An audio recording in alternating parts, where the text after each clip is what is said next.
This is a no BS guide to learning Next.js in 2025. You won't be hearing my entire life story before I hit you with a NordVPN sponsor, and I won't tell you information that you can't use and then force you to pay for an overpriced course. This is a checklist. If you don't meet all of these, do not try and learn Next.js. It will not make sense, it will be confusing, and you will hate it. To begin learning Next.js, you will need to build a project. YouTube guides walking you step by step will not stick.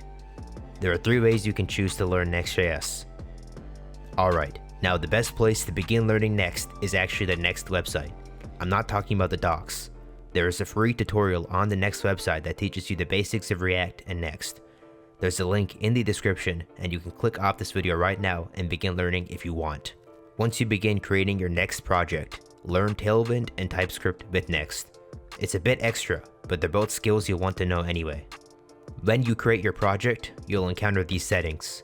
These are the settings I recommend if you're just starting out. Don't overthink it. When you set up your project, you'll want to use the correct file structure. It'll make organization easier in the future. There's a link for that in the description as well.